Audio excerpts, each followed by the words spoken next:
Assalamualaikum warahmatullahi wabarakatuh. Waalaikumsalam. Bisa di-on kan kameranya? Oke. Alhamdulillahirrahmanirrahim. Rabbi shrah li sadri wa yassir li amri wahlul 'uqdatam min lisani yafqahu qawli amma ba'du. Teman-teman, terima kasih banyak. Alhamdulillahirrahmanirrahim, kita sudah bisa bertemu kembali, bertatap muka secara virtual di mata kuliah biometri. Sebelum masuk ke materi, saya memohon waktu sejenak dari teman-teman sekalian dan juga Pak Rian untuk mendoakan almarhum Pak Edi Hernawan sesuai dengan keyakinan dan kepercayaan masing-masing. Waktu saya persilahkan.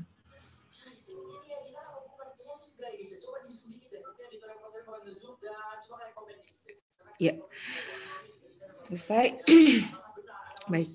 Untuk materi hari ini tentang rancangan acak kelompok nanti akan disampaikan oleh Pak Rian.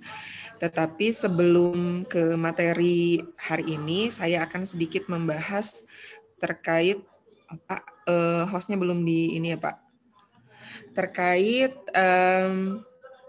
tugas yang minggu lalu, yaitu RAL ya, tugas latihan RAL. Kita coba bahas sedikit.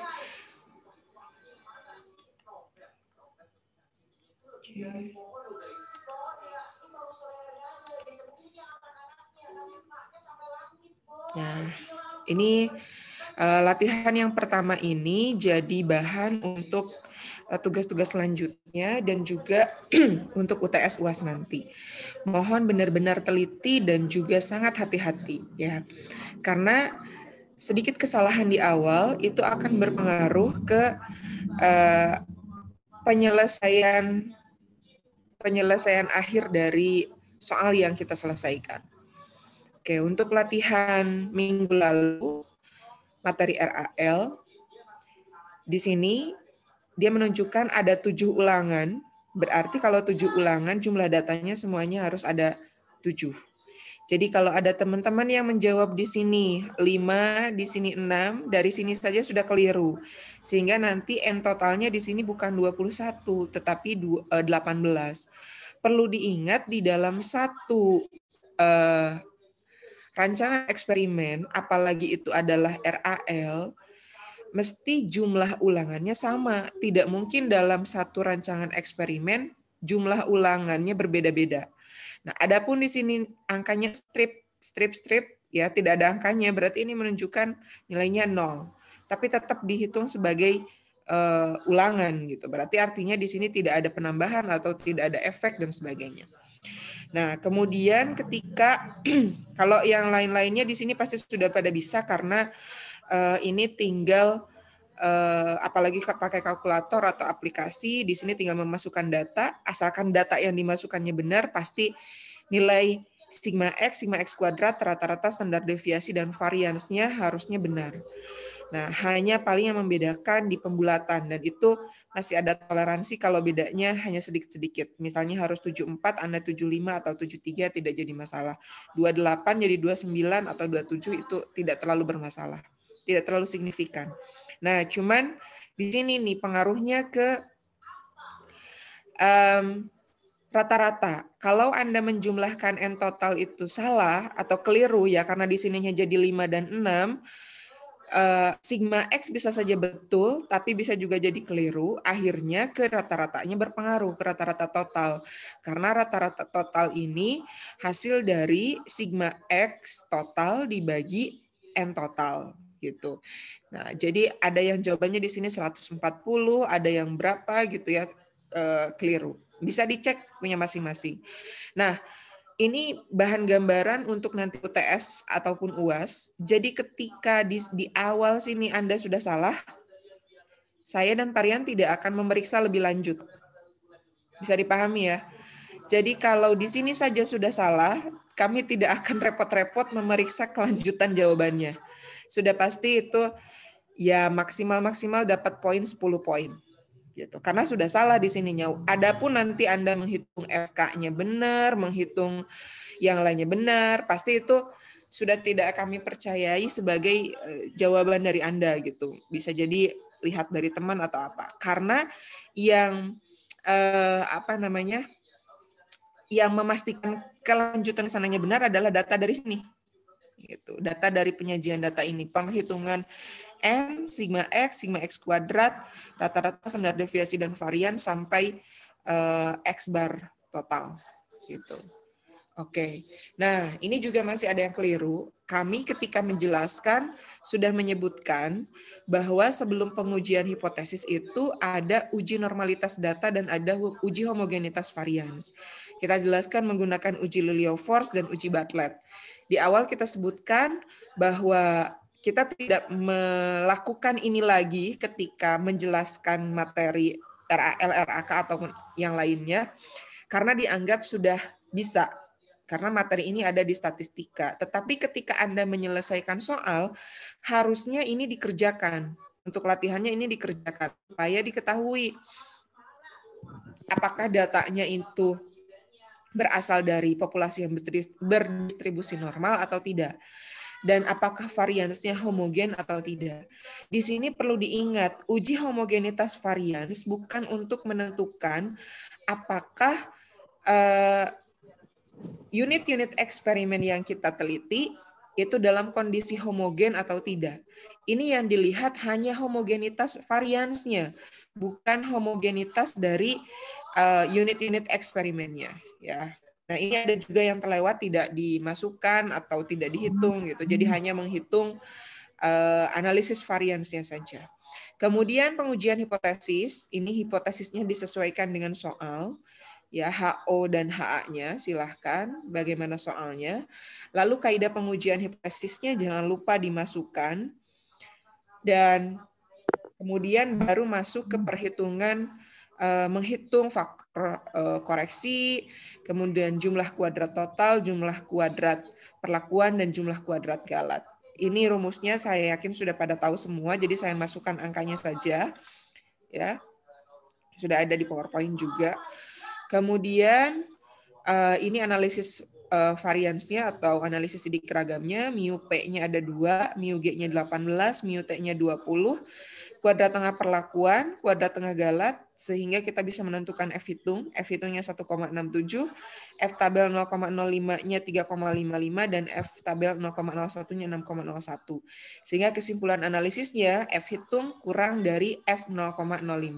Karena F hitung kurang dari F 0,05, maka kesimpulannya berbeda tidak nyata atau terima HO.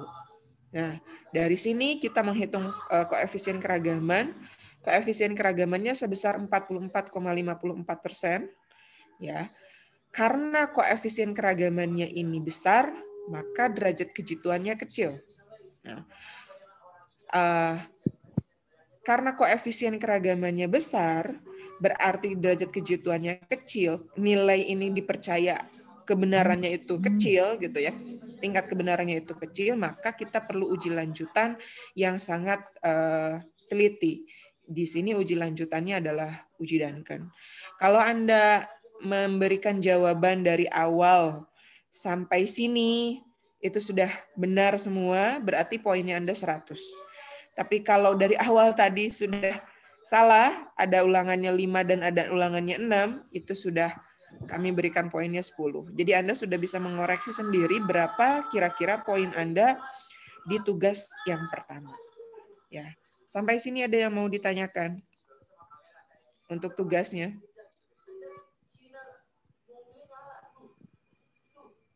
Tidak ada ya. Baik, kalau tidak ada, saya serahkan ke Parian untuk materi hari ini. Silakan Parian, terima kasih untuk waktunya.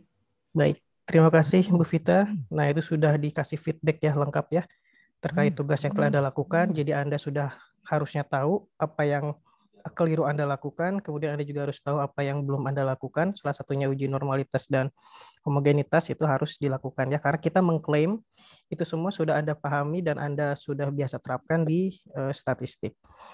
Ya, mungkin saya juga akan coba buka kembali. Selamat siang semuanya. Semoga Anda semua tetap dalam keadaan sehat dan tetap semangat untuk kuliah siang hari ini.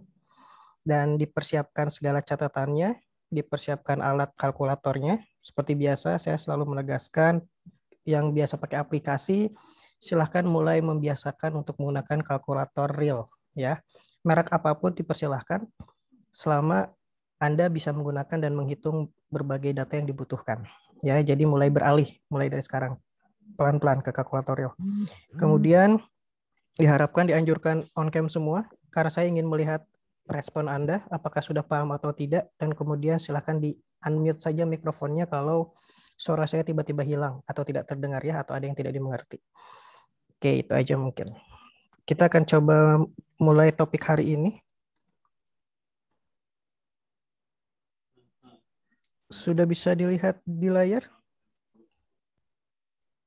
Yang lain? Sudah, Pak. Sudah, oke. Terima kasih ya.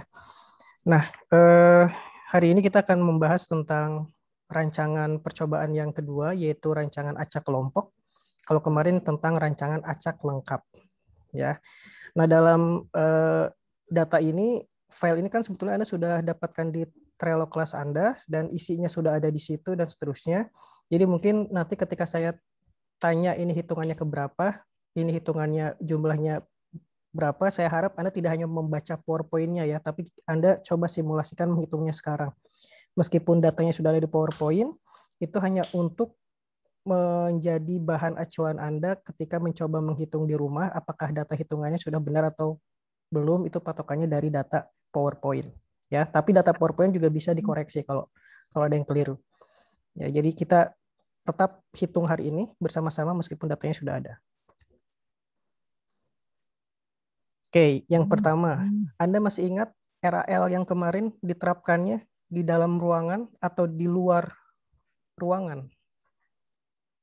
RAL di dalam ya. Jadi di dalam ruangan yang dia identik dengan laboratorium, rumah kaca, dan seterusnya, di mana kita akan dengan mudah mengontrol sampelnya itu harus homogen. Kalau sama usianya sama semua, jumlah daunnya sama semua, nah, itu akan lebih tepat diterapkan dengan RAL. Tapi ketika penelitian ini kita lakukan real di lapangan, ya, yang artinya di luar laboratorium atau di luar rumah kaca, itu pasti Anda sebagai seorang peneliti akan benar-benar menemukan kesulitan, terutama dalam mendapatkan kondisi yang benar-benar homogen. Ya, sehingga jika percobaan seperti itu dipaksa dengan RAL, Anda sudah tahu bahwa datanya tidak terlalu homogen, dipaksa pakai RAL, pasti galatnya itu besar. Galat itu adalah kesalahannya atau errornya. Nah, jadi di sini kita harus mencoba menggunakan rancangan percobaan yang seperti sekarang akan kita bahas, yaitu rancangan acak kelompok. Nah, artinya ketika Anda sudah tahu bahwa di lapangan tersebut tidak mungkin kita benar-benar mendapatkan data yang homogen atau istilahnya sampel percobaan yang homogen atau relatif mendekati homogen, dipaksakan ke RAL, pasti ini akan mempengaruhi signifikansinya. Jadi nanti kesimpulan yang akan Anda ambil itu akan sangat mempengaruhi ke signifikan atau tidaknya. Jadi makanya harus hati-hati ya. Sampai sini bisa diikuti? Oke. Terima kasih. Nah, jadi seperti biasa kita balik ke pertemuan yang pertama. Untuk mendapatkan galat yang lebih kecil, dilakukan upaya pengendalian homogen pada lokal tertentu. Jadi kalau Anda balik lagi ke pertemuan yang pertama, tetap saja salah satu cara untuk menanggulangi galat agar tidak terlalu besar adalah dengan memastikan bahwa unit percobaannya itu atau sampelnya adalah homogen, ya, masih tetap ke homogen. Ya, kemudian harus dengan menggunakan rancangan percobaan yang sesuai. Itu salah satu bagaimana cara kita mengontrol si galatnya. Nanti Anda kalau sudah mulai tidak paham, tolong dipotong ya, jangan dibiarkan. Nah, di dalam lokal kontrol itu adalah akan ada pengelompokan perlakuan nanti. Di RAK ini kekhasannya adalah akan ada pengelompokan perlakuan secara lengkap pada kelompok-kelompok atau kita sebut sebagai blok atau kita sebut sebagai lokal kontrol dan seterusnya. Jadi ciri khas RAK ini adalah ada pengelompokan. Ya, kalau masih belum terbayang nanti akan Mulai bisa dibayangkan nanti ya. Nah, jadi pada RAK ini, perlakuan percobaan ditempatkan tetap secara random pada tiap kelompok. Loh, katanya tadi tidak ini kan homogen kan? Kalau kita di lapangan kita akan sulit menemukan unit percobaan yang homogen, tapi kenapa ujung-ujungnya masih harus di random? Nah, di sini masih ada upaya untuk mencegah galat terlalu besar walaupun datanya heterogen. Tetap akan ada upaya untuk mencari homogennya itu di mana. Nanti akan saya coba jelaskan lagi. Nah, di dalam lapangan kita akan dengan mudah menemukan variasi yang banyak sekali. Bahkan variasinya bisa berupa tingkatan-tingkatan meskipun kita mengklaim bahwa sampel saya hanya menggunakan tumbuhan cabai saja, misalkan meskipun tingginya sama, jumlah daunnya sama, tapi di dalam lapangan pasti akan ada perbedaan pH si tanahnya.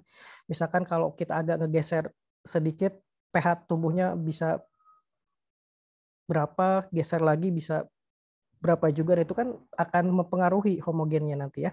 Jadi nanti ada tingkatan-tingkatan yang sebetulnya akan menyebabkan variasi pada sampel yang kita di awal anggap homogen, padahal tidak homogen. Nah, sehingga itu perlu dipisahkan nanti menjadi variasi antar strata dalam perlakuan. Strata itu tingkatan ya. Strata itu adalah tingkatan. Oleh karena itu, rancangan ini cocok digunakan untuk mengontrol variabel atau bahan atau area percobaan ke satu arah. Artinya satu arah ini nanti karena kita akan fokus dalam satu kelompok, jadi dari kelompok tersebut kita akan random sampai ke bawah. Baru nanti pindah lagi kelompok, di random lagi sampai ke bawah. Dan di sini mungkin masih belum terbayang ya. Nanti kita akan coba menerapkan ke implementasinya. Nah, jadi sekali lagi RAK ini bisa tepat digunakan ketika percobaannya itu adalah lapangan. Ya, percobaannya di lapangan. Dan masih termasuk kategori yang sederhana. Oke, sampai sini masih bisa diikuti? Bisa ya, mudah-mudahan masih belum migrain. Migrainnya nanti saja kalau sudah masuk ke data ya. Kalau di awal udah migrain bahaya nih. Nah, contoh penerapan. Kita lihat contoh penerapannya. Misalkan saya sebagai seorang peneliti ingin melihat dan membandingkan pengaruh dari 4 jenis pupuk yang berbeda. Ada pupuk A, pupuk B, pupuk C, dan pupuk D terhadap produksi padi. Sampai sini, T-nya berapa? Ada yang bisa menjawab? 4. 4. Tuh ya, kita balik lagi. T-nya 4. Kok balik lagi sini? Nah, T-nya adalah 4. Ya. Nah, sekarang kalau saya tanya, perlakuannya tunggal atau kombinasi?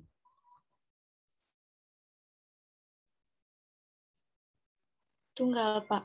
Masih tunggal ya. Di sini masih tunggal hanya karena pupuk saja. Tapi kok ini ada pupuk A, pupuk B, pupuk C, dan pupuk D, itu bukan berarti dia kombinasi, tapi ini hanya perbedaan level faktor perlakuan tunggalnya. Kalau perlakuannya tetap tunggal, tapi level faktornya yang berbeda. Ya, jadi jangan menganggap ini adalah perlakuan kombinasi. Nah, makanya ini adalah ketika penelitiannya di lapangan dan masih menggunakan faktor perlakuan tunggal. Jadi masih sederhana dalam hal ini. Oke, nah sekarang sebagai seorang peneliti, kita tahu bahwa kalau lihat di sini ya, di gambar yang ini nih. Nah, di gambar yang ini, setiap sawah itu dia punya petak yang berbeda-beda. Kalau Anda lihat di sawah, bahkan petak 1, 2, 3 itu yang ngurusnya juga beda. Nanti petak 5, 6, 7 juga yang ngurusnya juga beda. Artinya bisa saja ada perlakuan pemberian pupuk yang berbeda karena masing-masing petak merasa punya tanggung jawab warga masing-masing. Jadi seolah-olah kalau si petaknya ini punya saya, misalkan nanti akan diberi pupuk segini dan seterusnya. Artinya saya sebagai peneliti akan sadar bahwa pasti setiap tingkatan sawah ini punya tingkat kesuburan yang berbeda. Bisa dipahami nggak sampai sini? Nah, akhirnya saya memastikan kira-kira tingkat kesuburannya ada berapa perbedaan. Dan akhirnya saya menemukan bahwa ternyata tingkat perbedaannya ada 5 kelompok, ada 5 tingkat kesuburan, mulai dari tingkat yang paling subur, turun tingkat yang cukup subur, agak kurang subur, dan tidak subur, misalkan. Ya, itu sudah diketahui oleh penelitinya, sudah dicek tingkat kesuburannya, dan ternyata ada 5 perbedaan. Di sini, maka peneliti akan mengelompokkan petak-petak tersebut ke dalam 5 kelompok. Sampai sini bisa dipahami? Jadi kalau ada pertanyaan, kenapa pengelompokannya kok 5, tidak 6, tidak 7, dan seterusnya, itu karena memang sudah dicari tahu heterogennya ada di mana nih. Oh, ternyata ada di tingkat kesuburan. Di mana ada 5 tingkat kesuburan yang akhirnya berhasil diidentifikasi. Nah, di sini yang maksudnya strata. Strata perbedaan berupa tingkatan. Anda bisa kasih contoh nggak kira-kira penelitian di lapangan ada apa lagi strata yang kira-kira bisa mempengaruhi bahwa ternyata sampel kita yang tadi kita anggap homogen ternyata tidak homogen sama sekali. Bisa kasih contoh selain ketumbuhan?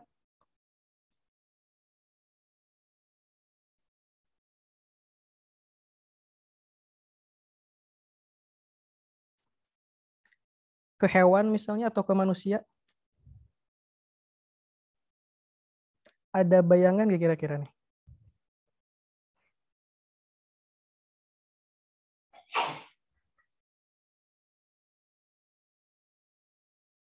Misalnya Anda yakin bahwa jenis kelaminnya udah sama, tingginya udah sama, oh ternyata ada faktor lain yang nggak bisa saya kendalikan jadi homogen.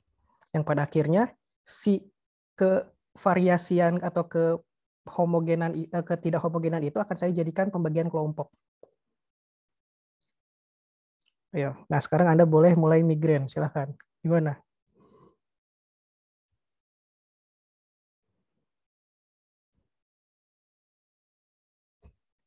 Susah ya? Misalnya gini, Anda mau meneliti pengaruh obat pada pasien dengan jenis kelamin yang sama dan tinggi yang sama dan berat badan yang sama misalnya. Tapi tanpa sadar usianya nggak bisa dikontrol.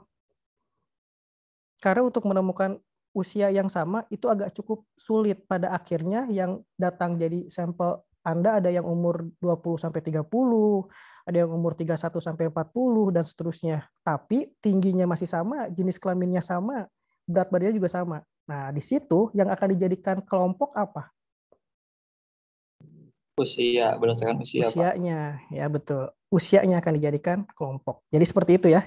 Jadi hal-hal seperti ini pasti tidak akan menutup kemungkinan akan terjadi di lapangan. Jadi Kak ini isinya berapa nih Kak? Kita balik lagi ke slide.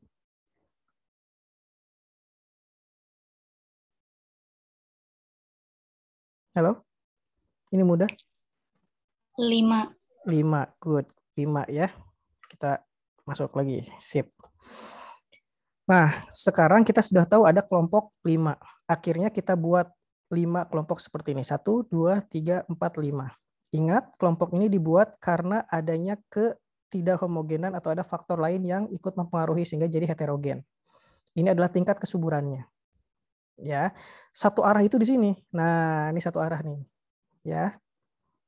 Ini satu arah. Per kelompok dia punya arahnya sendiri, punya jalurnya sendiri deh, kita bisa bilang kayak gitu deh secara kasarnya ya. Nah, jadi si K-nya tadi kita sudah tahu 5. Kalau T-nya bisa diulang? Masih ingat nggak? 4, Pak. T-nya 4, betul. Sehingga percobaan tersebut digunakan K kali T, plot percobaan. Jadi berapa kita butuh plot percobaannya? 20. 20. Apa bedanya dengan RAL sampai tahap ini?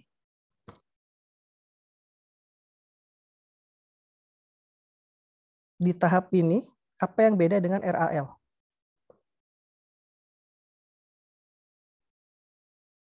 Kalau RAL menentukan plot percobaannya, bagaimana? T dikali R, Pak. T dikali R. Nah, di sini T dikali K. Sehingga sebetulnya kita bisa asumsikan K di sini, jumlah kelompok di sini akan menentukan jumlah ulangannya sebetulnya. Tapi saya sekali lagi tekankan, ini akan diasumsikan seperti itu. Jadi jumlah kelompok bisa diasumsikan itulah jumlah pengulangannya. Apa sih maksudnya? Nanti akan tergambar. Ya, jadi di RAL itu adalah R kali T di RAK adalah K kali T. Nah, sekarang kita sudah tahu tadi ada 20 plot percobaan. Bagaimana meletakkan plot percobaannya? Berarti si K-nya ke bawah nih. Mohon maaf, T-nya ke bawah. 1, 2, 3, 4 ya. Jadi T-nya 4, K-nya 5. Oke. Tapi ingat, meskipun kita sadar bahwa sampel ini tidak homogen, karena tingkat kesuburannya berbeda, tetap saja ada upaya kita untuk mengurangi galat biar tidak terlalu besar dengan cara merandom secara homogen. Artinya kita harus benar-benar memastikan dalam satu kelompok yang sama ini, sampelnya masih homogen. Bisa dipahami nggak? Kita harus tetap bisa memastikan dalam satu kelompok ini, sampelnya masih homogen. Tapi tentu ketika sampel dari kelompok 1 dibandingkan dengan sampel kelompok 2, itu sudah heterogen. Tapi tetap untuk kelompok 2, seluruh kelompok 2, sampelnya harus kita upayakan relatif homogen.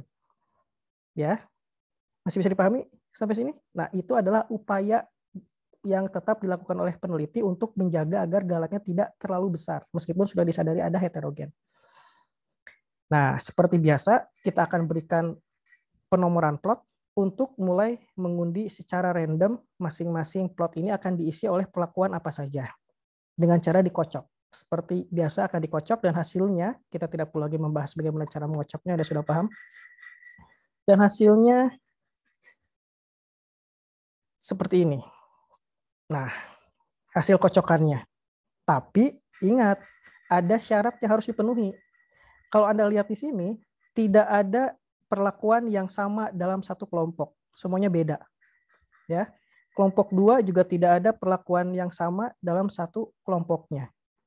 Jadi syaratnya adalah ketika Anda mengocok, Anda harus memastikan bahwa tiap perlakuan hanya ada satu kali dalam tiap blok atau tiap kelompok ulangannya. Paham sampai sini? Jadi dalam satu kelompok ulangan tidak boleh ada perlakuan yang sama. Bisa dipahami nggak? Pak. Ya? Paham, Pak. Oh, paham. Oke, terima kasih. Ya, gitu ya. Nah, tapi tetap kita tidak boleh seenaknya menentukan yang satu, ya udah C aja deh, yang 6 B aja, yang 11 A aja, selama tidak diulang-ulang si perlakuannya dalam satu kelompok, yang nggak bisa. Tetap saja ada pengacakan secara random. Kan judulnya juga rancangan acak, ya, rancangan acak, tapi yang diacak adalah di dalam kelompok, makanya rancangan acak kelompok. Kalau di RAL, itu semua udah dianggap homogen, maka pengocokannya sudah secara bebas dalam semua plot itu. Udah mulai bisa dibedakan belum sampai tahap ini dengan RAL? RAL itu kan nggak di blok sama sekali, nggak dikelompokkan sama sekali. Pokoknya semua plot punya peluang yang sama untuk ini diacak. Tapi untuk dalam hal ini yang diacak kelompok 1 dulu, kemudian dipulihkan lagi acakannya, mulai acak lagi kelompok 2, dipulihkan lagi kocokannya, mulai acak lagi nomor 3. Paham ya? Prinsipnya nih, soalnya ini prinsipnya yang paling penting sebelum Anda mulai menghitung. Penyajian data. Nah, sekarang sudah tahu ini yang akan diberikan perlakuan-perlakuannya dan akhirnya datanya didapat. Data apa ini ya? Masih ingat yang akan dilihat dalam penelitian ini? Apa variabel terikatnya?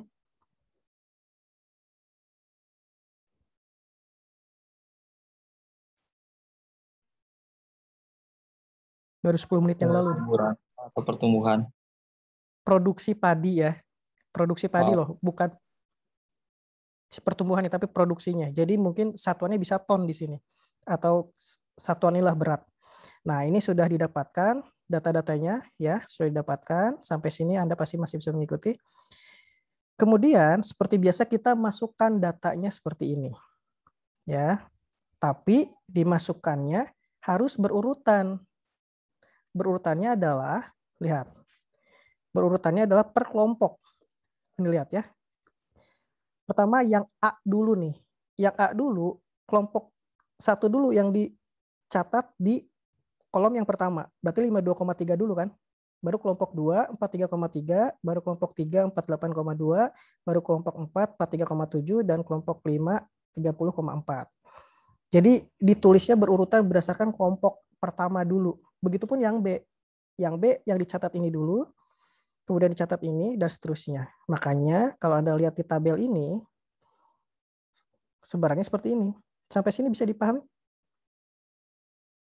Ada Bisa, Pak. pertanyaan? Nanti mungkin kalau ada penjelasan yang salah, Bu Vita bisa mengkoreksi, Bu ya. Saya khawatir juga ada yang salah. Nah, kemudian sampai tahap ini, Anda silahkan hitung seperti biasa, mirip dengan RAL, tapi mungkin Anda bisa menambahkan satu baris di sini, NT mungkin ya. Anda boleh menambahkan di situ kolom NT. NT itu apa? Ada yang masih ingat yang NA, NB, NC, ND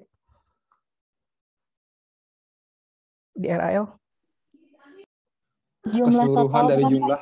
Ya, jumlah pengulangan ya. Kalau di RAL kan jumlah pengulangan. Dalam hal ini berarti bisa juga jumlah kelompok. Karena tadi di awal kelompok adalah diasumsikan sebagai banyaknya pengulangan. Jadi Anda boleh menambahkan satu baris kolom NA, NB, NC.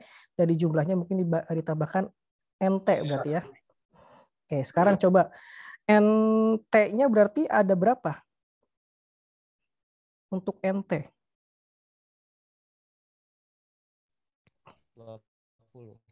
20. Good.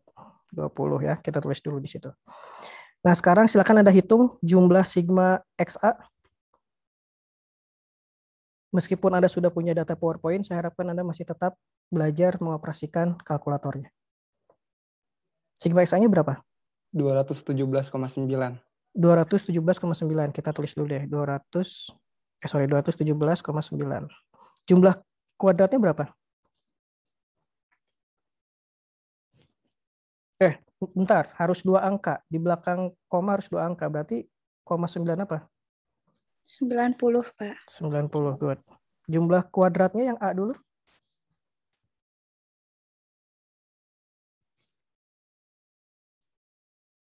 Yuk, hitung pakai kalkulator. Jangan lihat langsung ke PowerPoint yang sudah Anda dapatkan di ini Trello ya.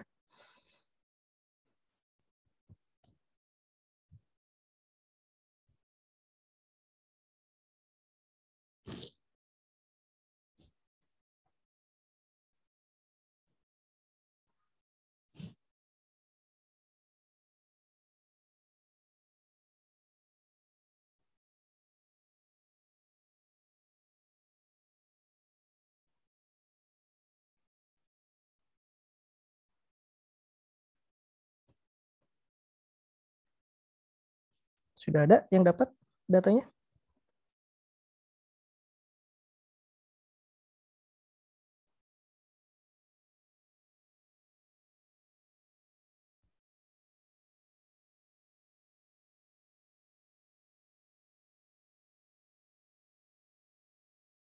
Berapa?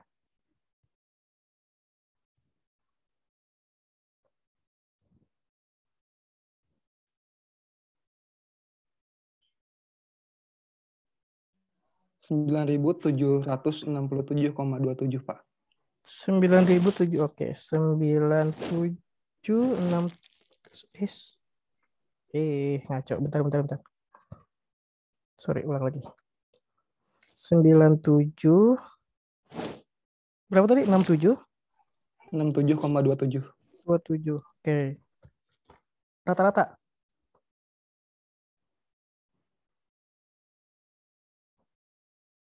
X bar. A.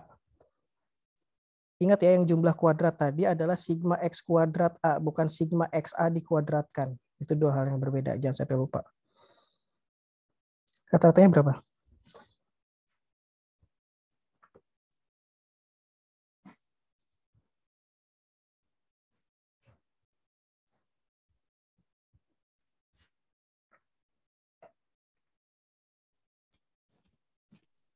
Rp43,58, Pak. 43,58, good. Hilang lagi sebentar. 43,58.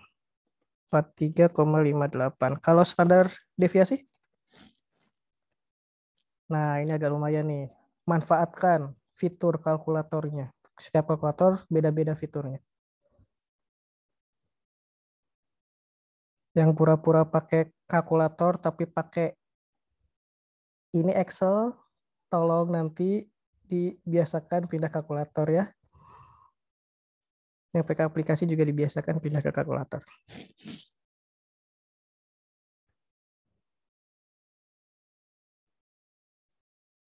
8,23 Pak. 8,23. Itu pakai kalkulator ya?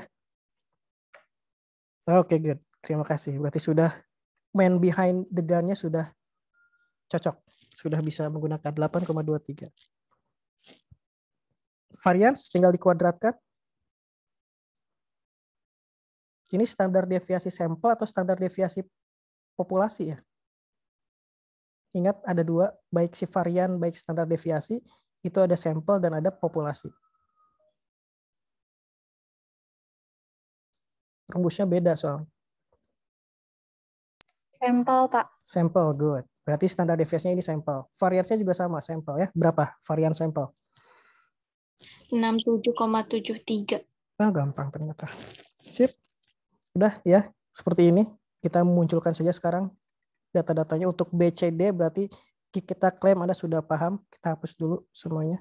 Sudah betul ya data-datanya? Udah nggak bisa dihapus lagi, sorry. Ya, udah betul ya data-datanya ya. Good. Sampai sini ada yang mau ditanyakan? Bapak izin bertanya. Oke, mangga. Siapa tuh? Saya Arif, Pak. Mohon maaf tidak on cam karena suka tidak jelas, Oke. Pak. Kan barusan Pak yang standar deviasi ini menggunakan yang sampel. Yep. Kenapa tidak kelompok? Kenapa tidak yang satunya lagi?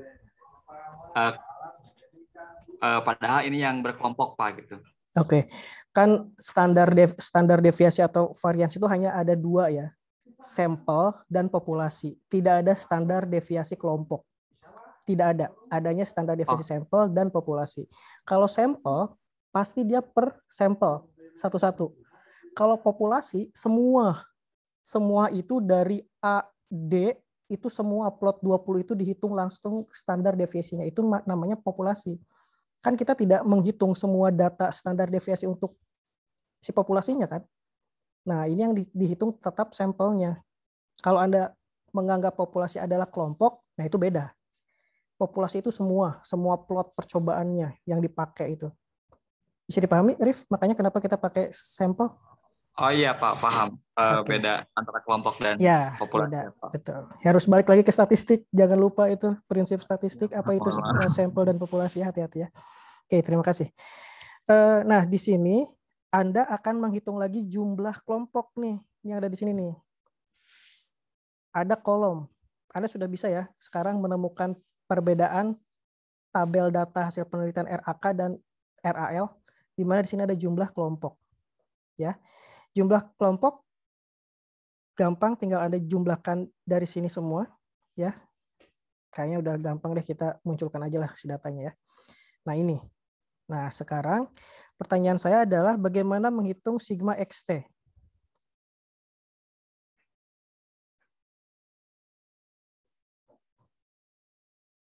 Siapa yang bisa jawab?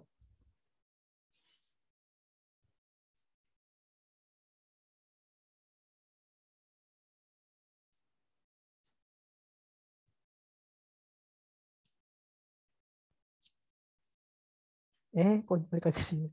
Ayo, siapa yang bisa menjawab?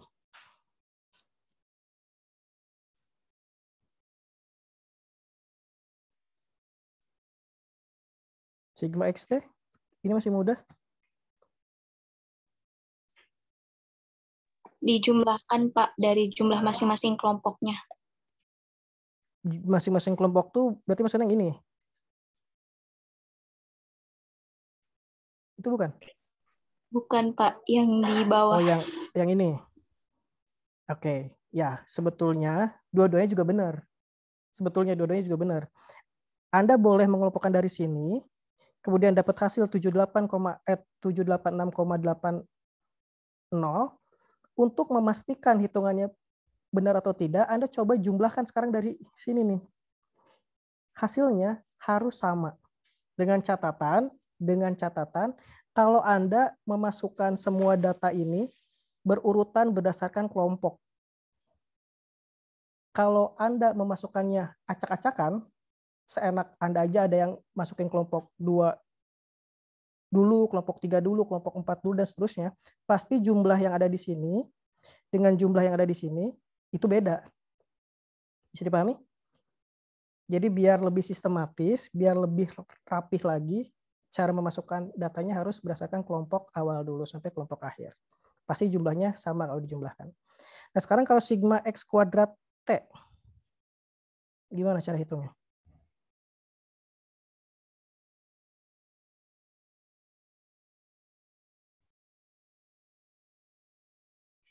Saya ini masih muda nih. Sama Bapak, jumlah kuadrat ditambah-tambah. Oke. Jumlah ini berarti ya? Gitu ya? Iya, Pak. Oke, good. Sip. Nah, sekarang X bar T.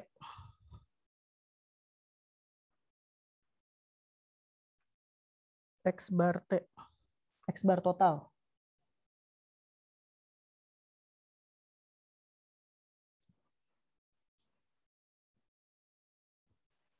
Sigma XT dibagi NT, Pak.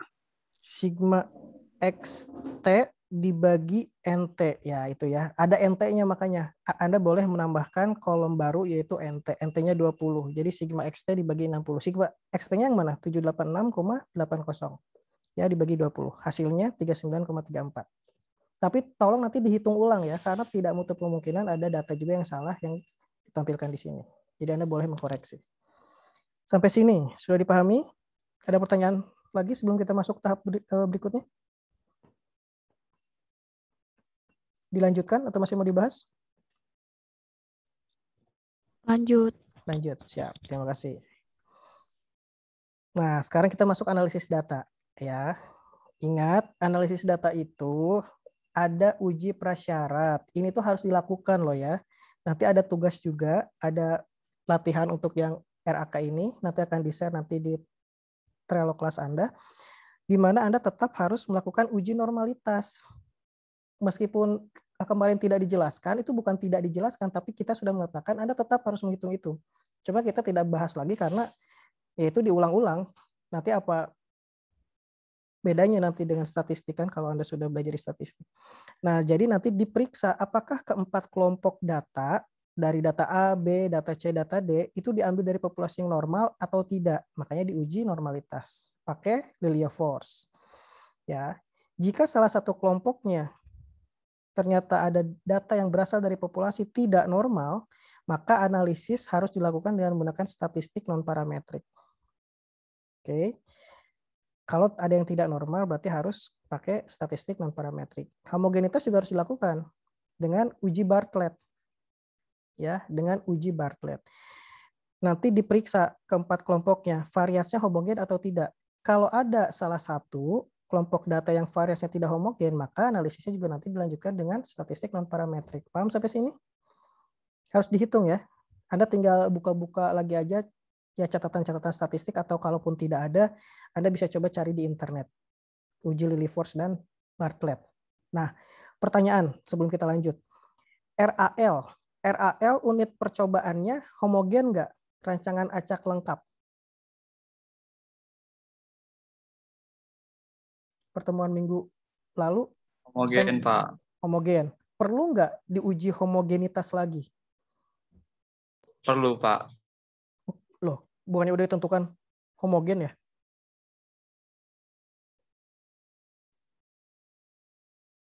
Mengapa harus? Karena itu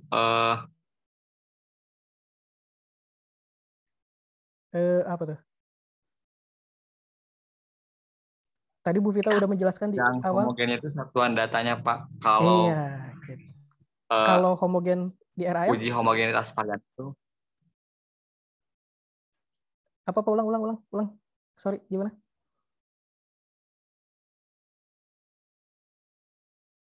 Halo, Rip.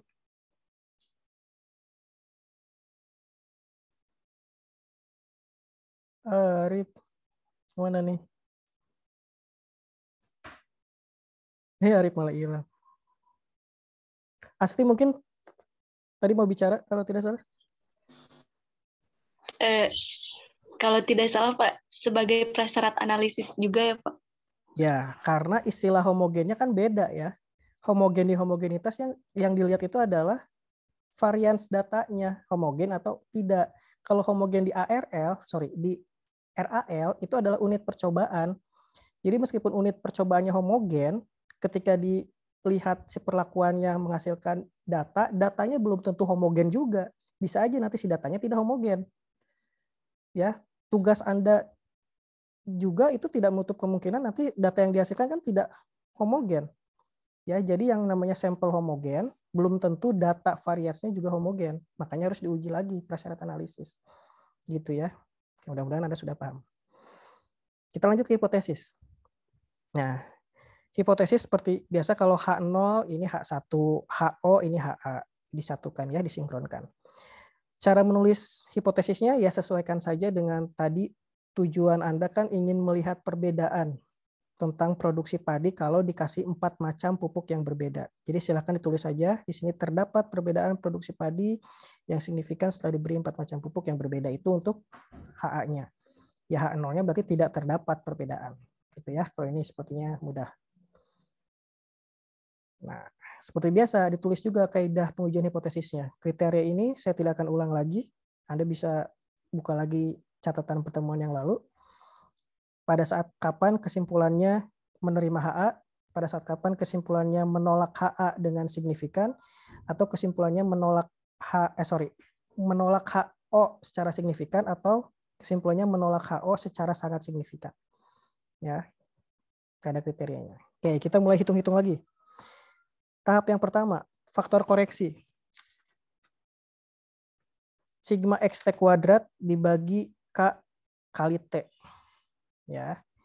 K-nya tadi udah ada 5, T-nya masih ingat ada berapa? 4. Good.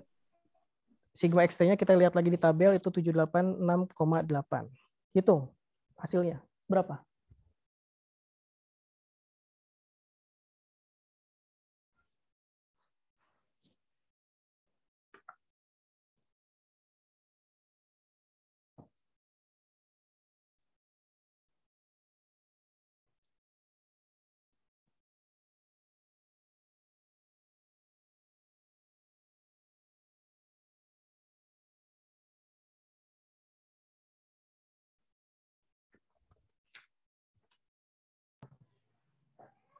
Tiga puluh 952,71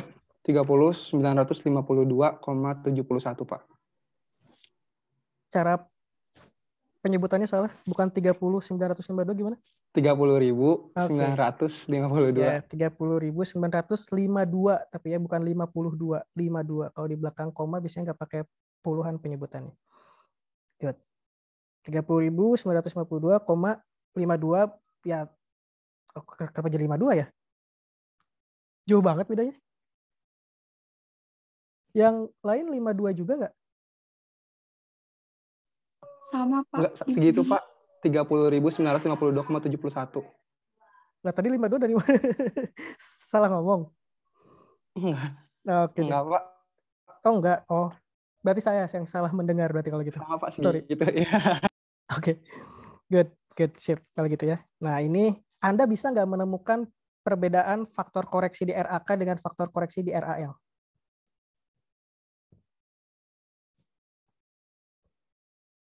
Apa bedanya?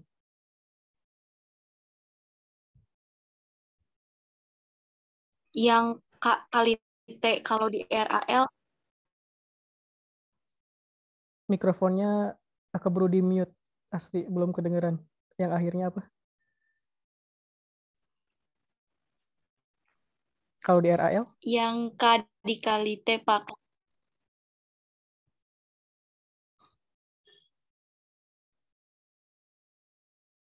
Suara terakhirnya saya nggak kedenger nih soalnya. Jadi mic-nya keburu di mute atau sinyal saya mungkin ya? Kalau di RAL NT, Pak. Oh, di RAL NT. Oke. Ya, di RAL itu NT. Jadi bisa dibayangkan ya, kalau Anda sudah dihadapkan dengan suatu situasi, kondisi percobaan, salah mengambil rancangan si percobaannya, itu rumusnya udah beda semua. Ya, jadi harus hati-hati di situ. Oke, good. Sekarang jumlah kuadrat total JKT. Sigma X kuadrat T ya, dikurangi FK. Agar mudah, datanya kita munculkan dulu. FK-nya barusan kita dapat tadi dari Muhammad Nur Alamsyah. Sekarang sigma X kuadrat T-nya. Silahkan dikurangi.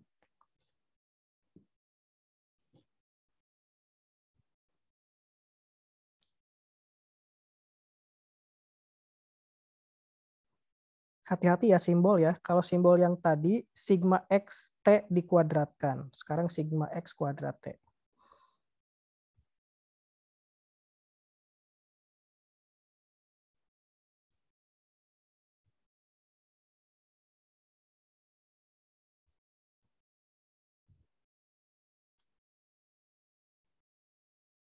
Berapa? 830,75 Pak. Oke, 830,75. Ya, sip, good.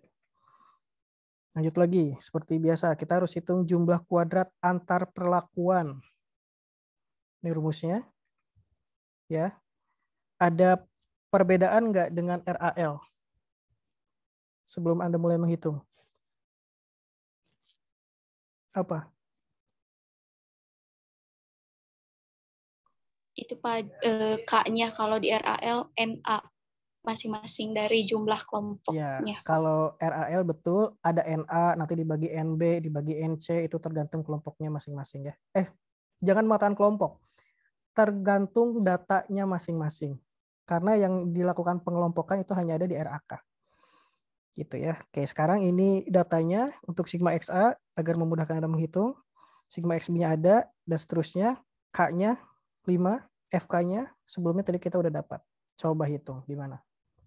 Berapa hasilnya?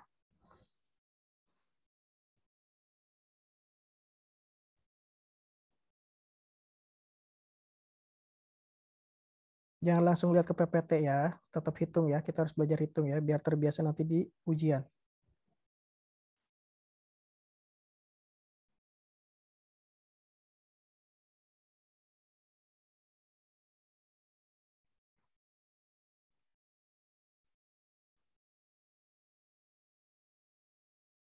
Yang sudah, silakan langsung bersuara.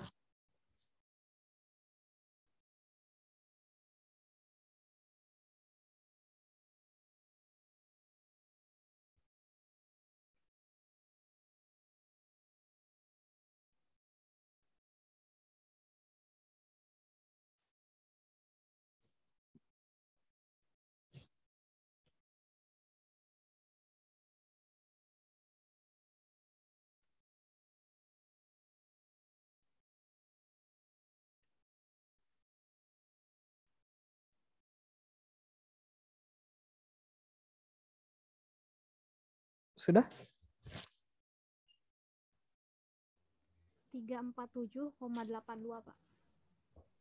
347, ya 347,82. Good. Mana hasilnya? Nah, ini ya hasilnya. Oke, bisa diikuti ya. Nah, sekarang hitung jumlah kuadrat antar kelompok. Sekarang dihitung JKK. Pertanyaannya, apa yang membedakan dengan RAL?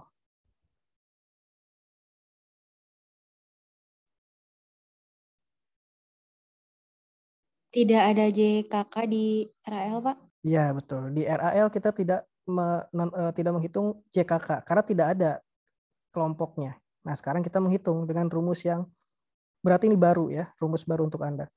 Saya akan sajikan data yang dibutuhkan mulai dari sigma K1. Nah, ini yang dipakai sigma K1 ya, yang di sini nih. Sorry, malah dilihatin lagi. Yang di kolom paling kolom sebelah kanan, yang paling sebelah kanan sigma K1 turun sampai ke bawah sigma K5.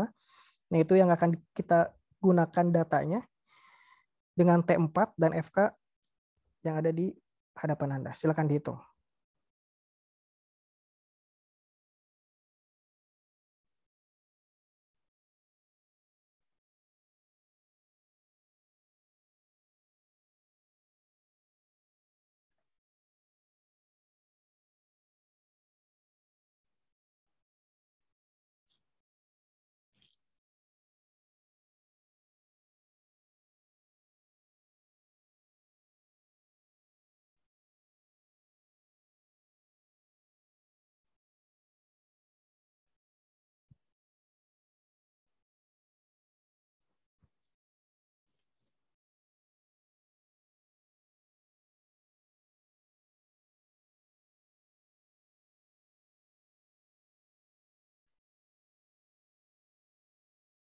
Yang sudah langsung disampaikan datanya nanti.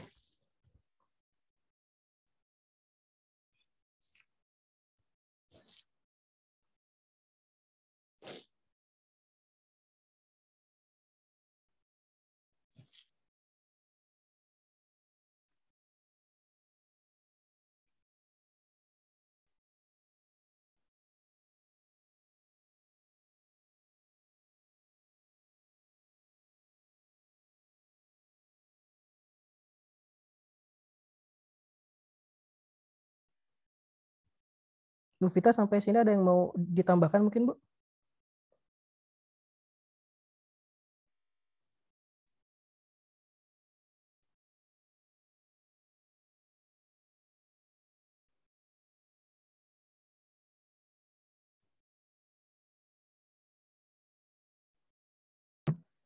Dua 27,47 Bapak.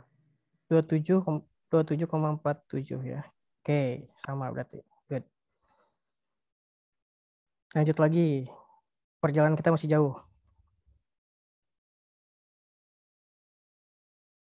Kok jadi berantakan? Sebentar. Nah, ini ya. Untuk sigma perlakuan, di sini ada bisa membedakan tidak data ANAVA? Ada yang belum dihitung ya? Ada yang belum dihitung, sorry, sebentar. Apa yang belum dihitung? Jumlah kuadrat galat ya? Nah, ini ya. Apa yang kelewat ya? Oh iya, ini benar. Loh, ini slide-nya maaf, agak berantakan. Nanti Anda hitung jumlah JKG, ya. Kita langsung aja diperlihatkan di sini. JKG-nya dengan cara merumuskan JKT kurangi JKP, masih bisa diikuti nggak? JKT dikurangi JKP dikurangi JKK. Ketiga data itu sudah dimiliki kan ya? JKT dikurangi JKP dikurangi JKK. Nah, ini Iya, Pak. ya silakan dihitung. Ini hasilnya berapa nih?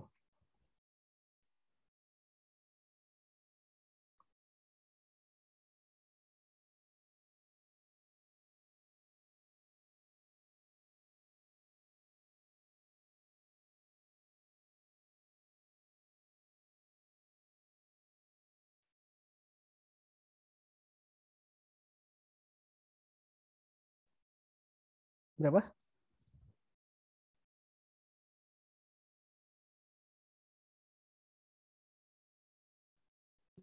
455,46, Pak. Oke, sama. Nah, di sini ada perbedaan menghitung jumlah galat di RAK dan di RAL. Kalau di RAL itu hanya JKT dikurangi JKP. Ya, kalau di RAK ternyata ditambahkan lagi dengan dikurangi oleh JKK. Nah, itu perbedaannya ya. Nah, sekarang kita akan membuat daftar ANAVA-nya. Sampai sini ada yang bisa dibedakan tidak daftar tabel sumber keragamannya dari RAK dengan daftar tabel sumber keragaman dari RAL? Apa yang beda? Ada antar kelompok, betul ya, antar kelompok di situ. Berarti ada penambahan sumber keragaman akibat tadi adanya perbedaan-perbedaan strata ya, yaitu tingkat kesuburannya dalam hal ini. Oke, kita hitung sekarang ada antar perlakuan, antar kelompok, galat dan juga total. Kita hitung yang antar perlakuan dulu untuk derajat bebasnya, yaitu mu perlakuan sama dengan T kurangi 1. Hasilnya berapa? 3, Pak. 3. Antar kelompok, derajat bebas mu kelompok, K dikurangi 1 berapa? 4. 4. Galat, mu G. Mu galat sama dengan K kurangi 1, T kurangi 1 nanti dikalikan berapa nih? 12. 12. Total, NT, berapa NT? 19. 19. NT-nya 20 ya, tapi kurangi 1 jadi 19. JKP sudah dapat, JKK sudah dapat, JKG tadi kita sudah, JKT juga sudah. Nah, sekarang untuk menghitung kuadrat tengah perlakuan, yaitu jumlah kuadrat perlakuan dibagi mu perlakuan. Berapa hasilnya?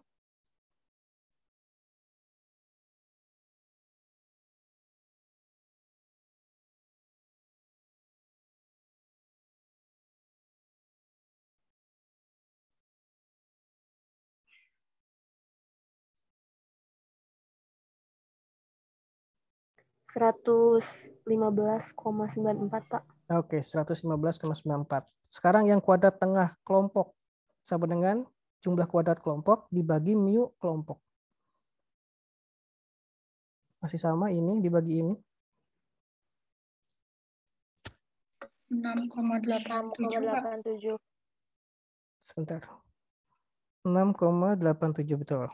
Nah, sekarang kuadrat tengah galatnya masih dengan rumus yang sama, jumlah kuadrat galat dengan dibagi mu galat berapa? 37,96. 37,96. Good. F hitung. KTP dibagi KTG. Perlakuan dibagi galat kuadrat tengahnya.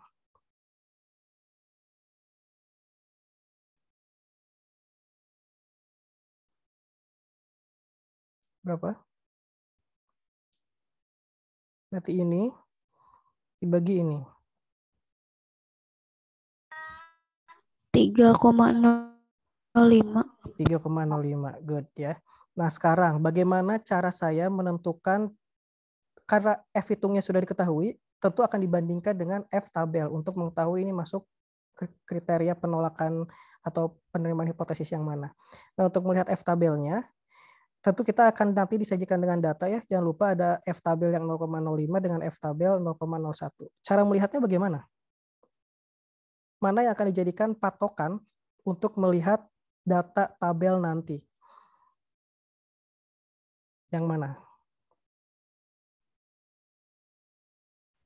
Seingat Derajat bebas perlakuan dan juga derajat bebas galat, Pak. Oke, derajat bebas perlakuan dan derajat bebas galat ya. Derajat bebas perlakuannya di sini 3, derajat bebas galatnya 12. Oke, kita coba cek di sini dulu. Yang mana?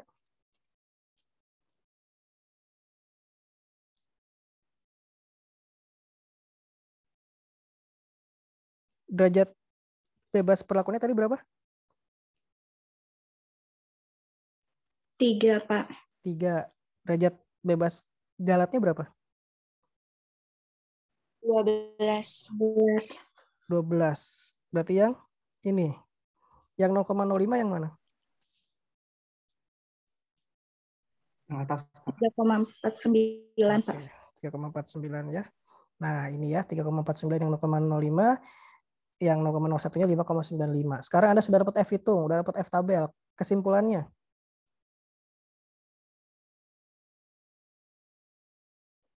Kesimpulannya, silahkan lihat kriteria. Kurang dari 0,05. Kurang dari artinya? Kurang dari terima H0. Terima H0 artinya?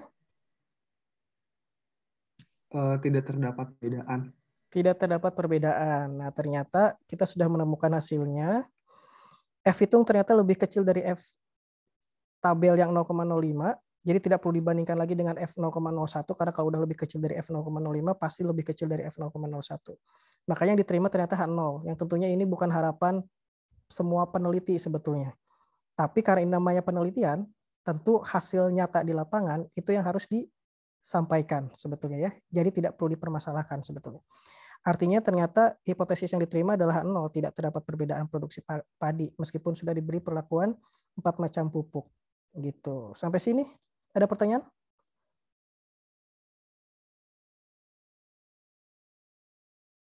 Dilanjut? Lanjut.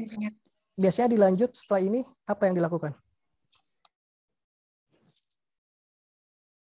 Sekalian bantu saya mengingatkan kalau ada yang meminta dilanjut. Udah ini ngapain ya? Menghitung kakak. Menghitung kakak untuk apa kakak? Kakak itu apa? Koefisien keragaman. Koefisien keragaman. Untuk apa dihitung? Untuk mengetahui seberapa kuat. Aduh Siti, suara sinyal saya ini kayaknya putus-putus ya. Siti bisa diulang lagi jawabannya, sorry. Untuk mengetahui derajat kejituan, Pak. Derajat kejituan. Maksudnya derajat kejituan itu apa? Nah loh, tanya aja terus nih. Derajat kejituan itu apa?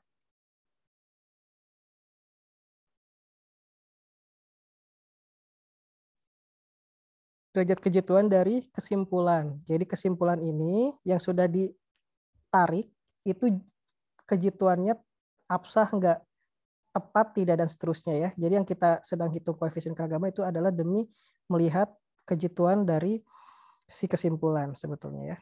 Nah, ini koefisien keragaman. Rumusnya seperti ini, silahkan dihitung.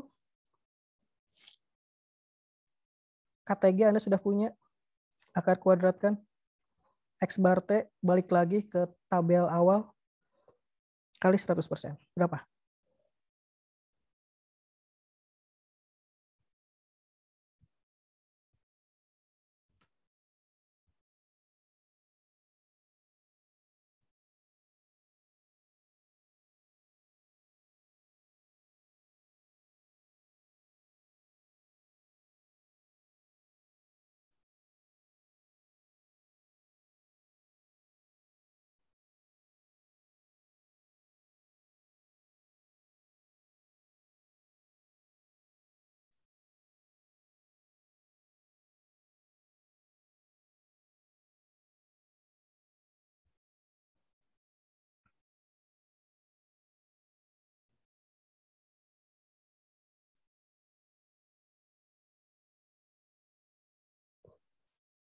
Berapa?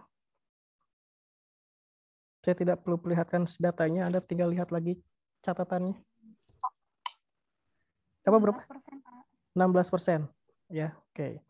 Saya sengaja tidak lihatkan datanya biar Anda buka lagi catatannya. 16%. Kita udah tahu nih 16%. Masuk kriteria yang mana ya? Kakak besar, kakak kecil, kakak sedang?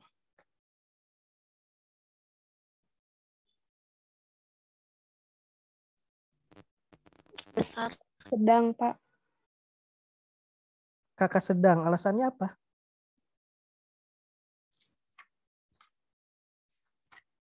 Apa alasannya kakak sedang?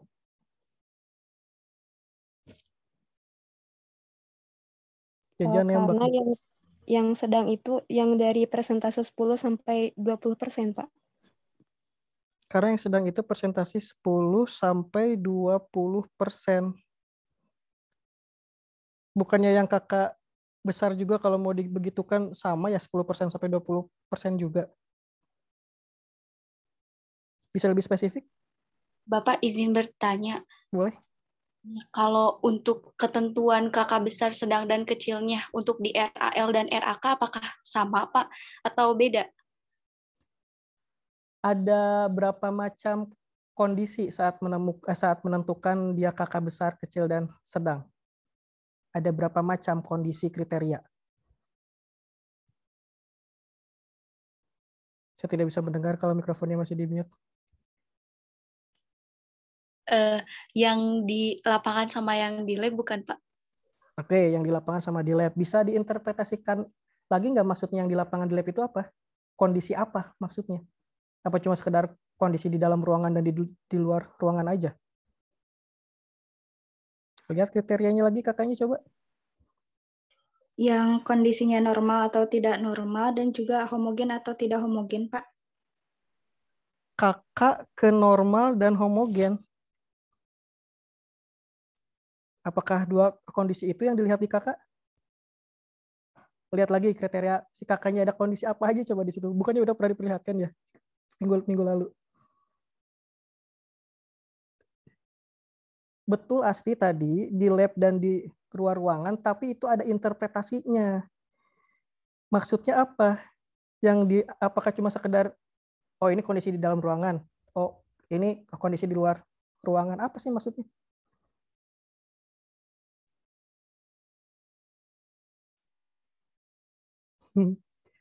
Baru minggu yang lalu nih kita. Mungkin izin menjawab, Pak. Mungkin yang dimaksud Asti itu kontrolnya yang di ruangan itu antara 5-10%, sedangkan yang di lapangan 10-20%. Oke, itu kalau Anda mau pakai dari ahli Hanafiah Kemas ya, yang kalau disimpulkan di dalam ruangan itu 5-10%, di luar 10-20%. Tapi di situ kan belum mengkategorikan secara spesifik apakah besar, sedang, kecil. itu hanya disebut kakak ideal, ya. Kakak ideal itu ada di 5-10% kalau di dalam, 10-20% kalau di luar. Nah, sekarang kita lebih spesifik nih.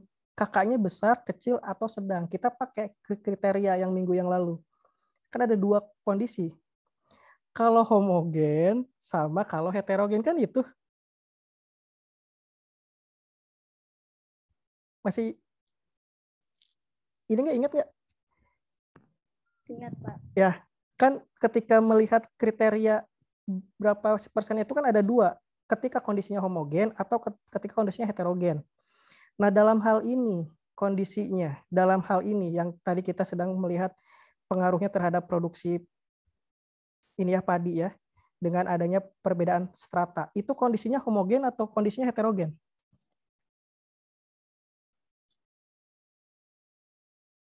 Heterogen, Pak. Oke, kita sudah tahu kondisinya heterogen. Sekarang kakak 16% masuk kakak besar, kakak sedang, atau kakak kecil? Sedang, Pak. Sedang, alasannya apa? Karena datanya heterogen, kisarannya 10-20%. Nah, itu kan jauh lebih spesifik ya. Jadi karena kakaknya ada di antara 10-20% dan berada pada kondisi heterogen. Jadi kalau kakak sedang gini, derajat kejituannya gimana? Besar atau kecil? Kalau kakaknya sedang, derajat kejituannya besar atau kecil?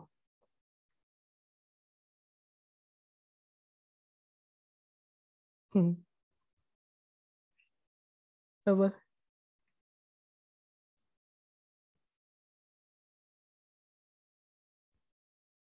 Sedang, Pak.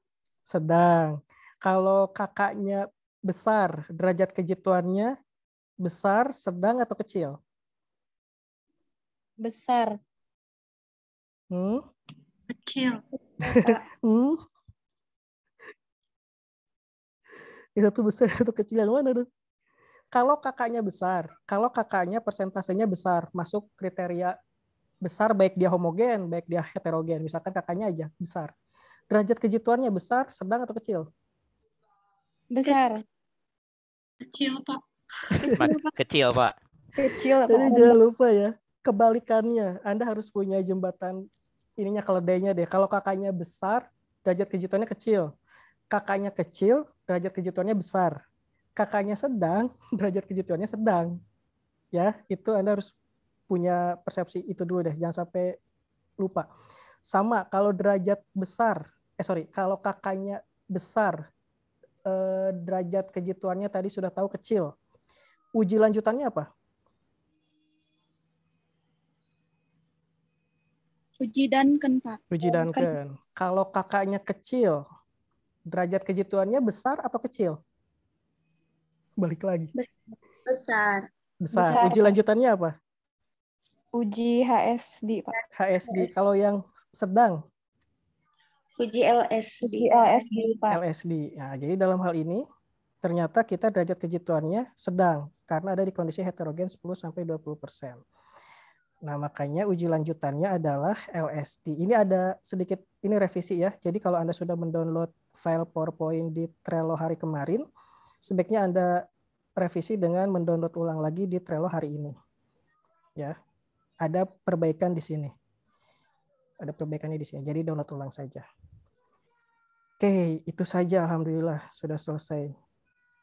Ada pertanyaan atau mungkin Ibu Vita ada yang dikoreksi, mungkin saya khawatir ada yang salah juga.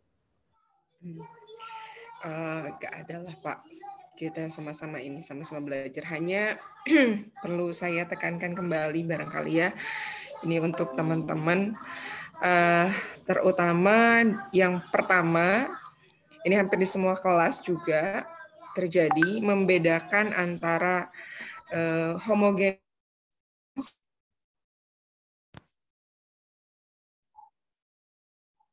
Kayaknya suaranya hilang, Bu.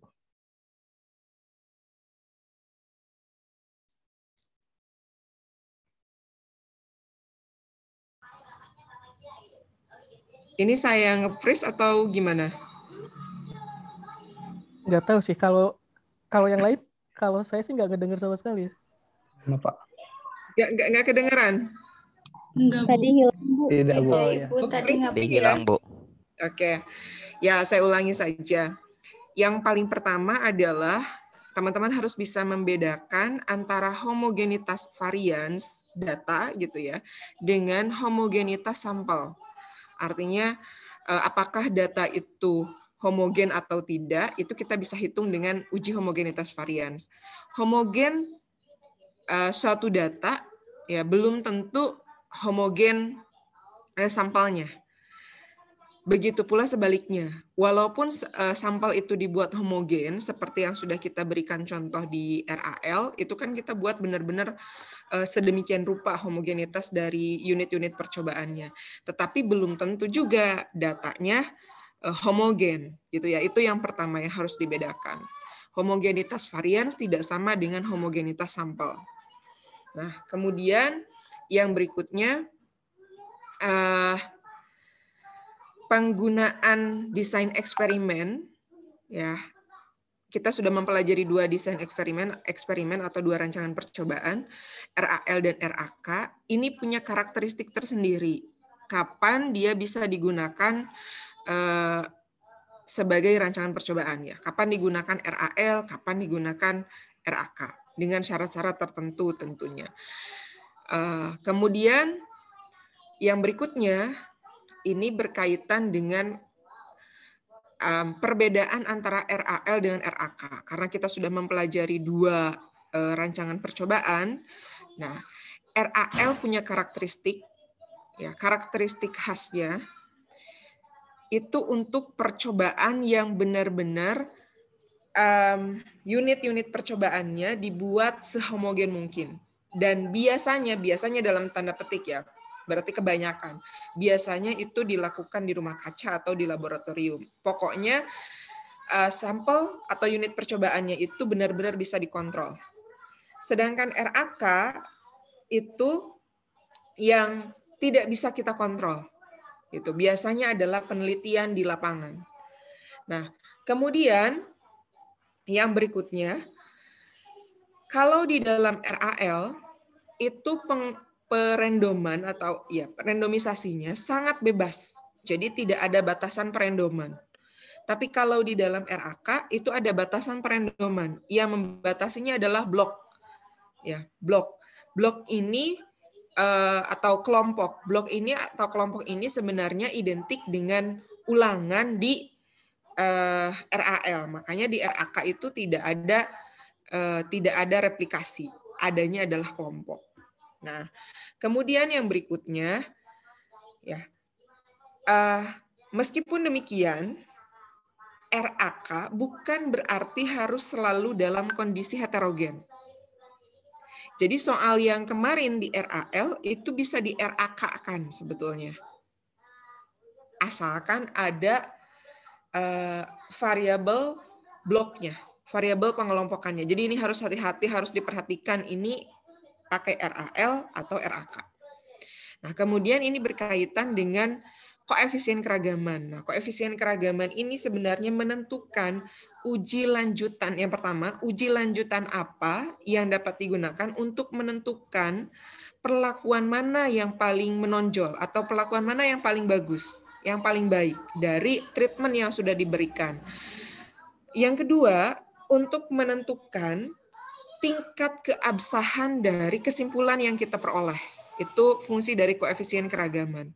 Makanya tadi berkaitan tadi sama Parian sudah berkali-kali disampaikan, kalau koefisien keragamannya kecil, maka validitas atau tingkat keabsahan, tingkat kepercayaan dari kesimpulan hipotesis yang kita peroleh itu tinggi. Sehingga kita tidak membutuhkan analisis lanjutan yang sangat teliti. Makanya cukup menggunakan uji HSD yang tingkat ketelitiannya rendah. Tetapi jika koefisien keragamannya besar, nah tinggi gitu ya, itu harus menggunakan uji lanjutan yang memang memiliki tingkat ketelitian yang tinggi, karena itu menandakan bahwa simpulan yang kita peroleh hipotesisnya itu masih derajat kevaliditasannya gitu ya, derajat kejituannya itu kecil atau rendah. Jadi masih harus dianalisis lebih lanjut dengan menggunakan uji lanjutan yang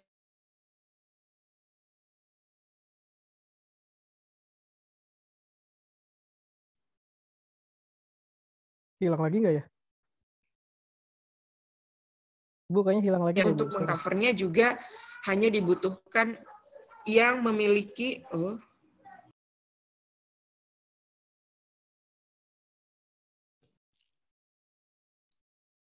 hilang di derajat kejituannya besar kalau nggak salah tadi. Kalau kakaknya kecil, derajat kejituannya besar. Ya betul. Untuk derajat kejituan yang sedang, maka koefisien keragamannya juga sedang dan hanya dibutuhkan uji lanjutan yang tingkat ketelitiannya sedang, yaitu uji LSD. Ingat saja, tadi Pak Rian juga sudah sampaikan, tingkat kejituan, koefisien keragaman semakin tinggi, maka derajat kejituannya semakin kecil. Begitu juga sebaliknya. Ya, yang tengah-tengah itu tengah-tengah juga gitu ya. Kalau hasilnya koefisien keragamannya tengah-tengah, berarti derajat kejituannya juga tengah-tengah. Dan perlu diingat, homogenitas dan heterogenitas di dalam penentuan nilai koefisien keragaman ini bergantung pada sampelnya gitu. Jadi menentukan apakah ini besar, kecil, dan sedangnya sampelnya itu homogen atau heterogen. Nah, kaidahnya sudah disampaikan di minggu yang lalu. Itu saja mungkin Pak tambahan dari saya. Terima kasih. Mangga saya kembalikan ke Pak Rian. Baik, terima kasih Ibu atas tambahannya. Jadi mungkin kalau H0-nya diterima, artinya tidak ada perbedaan, berarti bisa dikatakan tidak perlu uji lanjutan mungkin Bu ya? Ya, sebetulnya seperti itu. Tidak perlu ada uji lanjutan karena tidak ada perbedaan di antara perlakuannya. Ya, hanya tetap menghitung si kakaknya ya, masih tetap menghitung kakaknya. Betul. Oke, ada yang mau disampaikan dari rekan-rekan yang lain?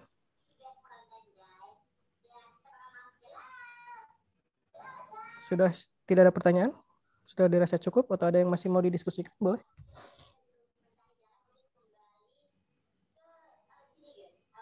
Ayo, saya butuh responnya nih. Sudah cukup atau belum? Dari saya sudah cukup, Pak. Oke, terima kasih Nisa. Sudah merespon. Yang lain sudah cukup? Sudah? Tutup saja nih? Oke, sudah berarti ya kalau gitu. Baik, sekali lagi tolong ditekankan bahwa Anda harus paham saat kapan pakai RAL, saat kapan pakai RAK, apa perbedaan RAK, apa perbedaan RAL, dan seterusnya. Dengan kriteria-kriteria yang Anda harus paham betul, jangan sampai lupa setiap pertemuan-pertemuan selanjutnya. Karena tidak menutup kemungkinan akan menggunakan lagi materi-materi yang telah dipelajari di minggu-minggu sebelumnya ya. Jadi jangan dilupakan itu. Dan sekali lagi saya menekankan untuk tetap berusaha menggunakan kalkulator real ya, meskipun Anda ya saat ini ya silahkan mau pakai aplikasi atau tidak, tapi saya khawatir tetap nanti ujian itu nggak boleh pakai handphone gitu ya. Ya itu sih. Dan kemudian nanti akan ada tugas lagi, latihan lagi untuk yang RAK nanti akan di-share di Trello Anda masing-masing. Dan seperti biasa jangan lupa hitung normalitas, hitung homogenitas untuk menentukan nanti datanya variansinya homogen atau tidak dan seterusnya. Dan ya itu saja mungkin. Untuk daftar hadir nanti silakan diisi di Trello-nya, sudah saya upload. Oke, kita tutup saja dengan ucapan hamdalah kalau begitu. Alhamdulillahirrahmanirrahim. Saya ucapkan terima kasih pada Anda semua yang telah berpartisipasi aktif dalam perkuliahan hari ini. Tetap jaga kesehatan, semoga sehat terus ke depannya dan tetap semangat ya. Oke, terima kasih. Assalamualaikum warahmatullahi wabarakatuh. Waalaikumsalam.